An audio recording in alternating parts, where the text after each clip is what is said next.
आपल्यासोबत सध्या सामाजिक कार्यकर्ते संतोष दोंडकर आहेत. बरोबर वर्ली दूध डेअरीच्या समोरच्या साईडला आपण उभा आहेत. आपल्या मागे बघत असाल तर एक भव्य दिव्य असं शौचालय हे निष्कासितचं काम सुरू करण्यात तोडण्याचा प्रकार सुरू आहे. नक्की काय प्रकार आहे, आपण संतोष दोंडकर यांच्या तक्रारीवरती ही कार्यवाही सुरू आहे गेले 4-5 दिवसापासून. नक्की काय प्रकार आहे आपण त्यांच्याकडून जाणून घेऊया. काय सांगणार दादा?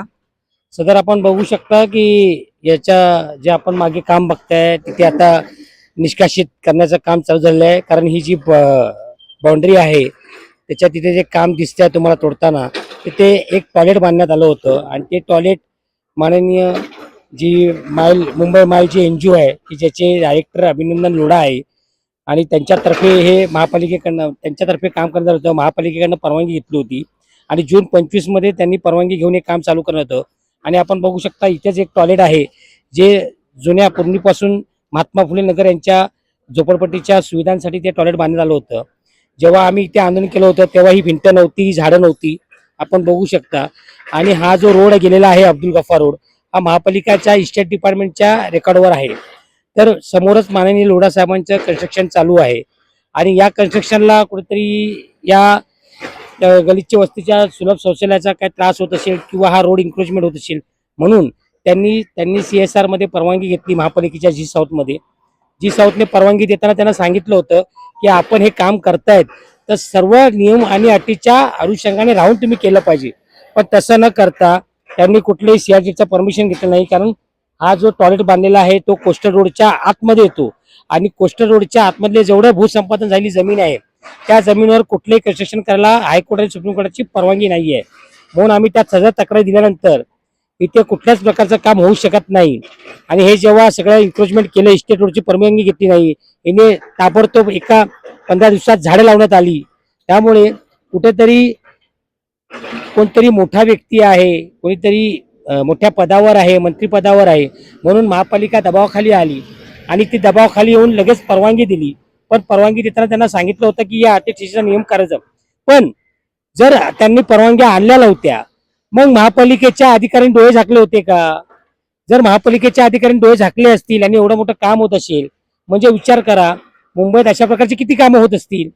म्हणजेच काय, मोठा व्यक्ती असतो त्यावेळेला महापालिकेचे व्यक्ती जे अधिकारी असतात ते कोणतीही दखल घेत नाही, ते गपचूप बसतात, मांजरीसारखं दूध पीत बसतात. आणि अशा वेळेला जेव्हा मग ऑर्डर येते निष्कासित करायची आणि ते निष्कासित केलं जातं याचाच अर्थ कुठेतरी अधिकारी वर्ग कुठेतरी फसलाय किंवा कुठल्या तरी मोठ्या मंत्र्यांच्या नावाने दडपशाहीमुळे ह्या सगळ्या गोष्टी होत आहेत. तर माझी माननीय मुख्यमंत्र्यांना विनंती आहे की अशा प्रकारचे जर कोस्टलच्या आतमध्ये जर या गोष्टी होत असतील तर आपण त्यांच्यावर कारवाई नाही तर त्या अधिकाऱ्यांवर पण कारवाई करणे गरजेचं आहे आणि त्या संस्थांवर की ज्या स्वतःच्या पदाचा वापर करत आहेत. त्यामुळे याच्यावरती CRZचं उल्लंघन झाल्याप्रकरणी गुन्हा दाखल होणं गरजेचं आहे. कारण CRZ मध्ये स्पष्ट आहे जर कोणी काही केलं अनधिकृत तर त्याच्यावर गुन्हा दाखल केला जातो. कलेक्टर असतील, महापालिका आयुक्त असतील आणि इतर काही प्रशासकीय अधिकारी असतील त्यांच्यावरती गुन्हा दाखल होणं गरजेचं आहे. म्हणून माझी महापालिका आयुक्तांना विनंती आहे की याच्यावरती ताबडतोब गुन्हा नोंदवावा. आपल्या म्हणण्यानुसार हे नियम व अटीचा भंग झालेला आहे. कोस्टल रोडचे जे अधिकारी असतील किंवा जी साऊथ महानगरपालिकेचे अधिकारी असतील यांच्यावरती कारवाई आतापर्यंत झाली का, आपल्या निदर्शनात आली का, किंवा भविष्यामध्ये झाली पाहिजे अशी आपण आता मागणी केली. जर या लोकांवरती मागणी कोणत्याही प्रकारची कारवाई झाली नाही तर आपण भविष्यामध्ये आपली रणनीती कशी असणार? बघा असं आहे की आता स्पष्ट झालेलं आहे, त्यांना स्वतःला कळलेलं आहे की कुठली परवानगी नाही.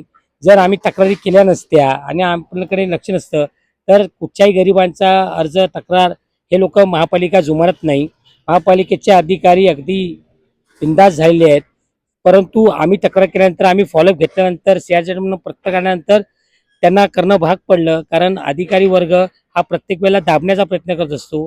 परंतु जेव्हा सगळ्या गोष्टी उत्पन्न येतात आणि अधिकाऱ्यांना जेव्हा कळतं की तक्रारदार कुठेही घाबरत नाही त्यावेळेला मग ते कुठेतरी जाऊन तक्रारीवरती कारवाई करतात. परंतु माझी नम्र विनंती आहे की ज्या अधिकाऱ्यांनी जे डोळे उघडे ठेवतात आणि तशा प्रकारची कामं होतात तेव्हा का अडवलं नाही, त्यांना स्टॉपवर देण्यात का नाही आली? म्हणून अधिकारी वर्ग कुठेतरी भ्रष्ट आहे. कारण जून 25 आता मे महिना सुरू झालाय म्हणजे 1 वर्ष झालं. 1 वर्ष का लागला? परवानगी आणली असती, तुम्ही काम केलं असतं तर काही प्रॉब्लेम नव्हता, परंतु तुम्ही परवानगी न आणता 1 वर्षात एवढं मोठं कसं काय टॉयलेट उभं केलं? म्हणूनच आम्ही सांगतो की याच्यावर गुन्हा दाखल झाला पाहिजे, त्या अधिकाऱ्यांची चौकशी झाली पाहिजे, त्यांच्यावरही गुन्हा दाखल झाला पाहिजे. बघूया, हे आपल्या सोबत होते सामाजिक कार्यकर्ते संतोष दोनकर यांनी पुढाकार घेऊन या ठिकाणी जे CRZ असो किंवा महानगरपालिकेचे जे हे असो नियमाचा भंग केलेले जे अधिकारी यांच्यावरती कारवाई झाली पाहिजे, त्यांच्यावर गुन्हा दाखल झाला पाहिजे अशी त्यांची मागणी आहे. हा जो आपण रोड बघत असत दोनकर यांच्या म्हणण्यानुसार हा जो रोड जिथे ही भिंत ही रोड हा देखील अनधिकृत या ठिकाणी ही भिंत बांधण्यात आलेली आहे. बघूया इथे पण डिमॉलिशन झालं पाहिजे असं संतोष दोनकर यांची भविष्यामध्ये मागणी राहणार आहे. पाहत राहा 24 दिव्य महाराष्ट्र न्यूज. बघूया भविष्यामध्ये या संबंधित अधिकाऱ्यांवरती गुन्हे व कारवाई होते का. 24 दिव्य महाराष्ट्र न्यूज, मुंबई.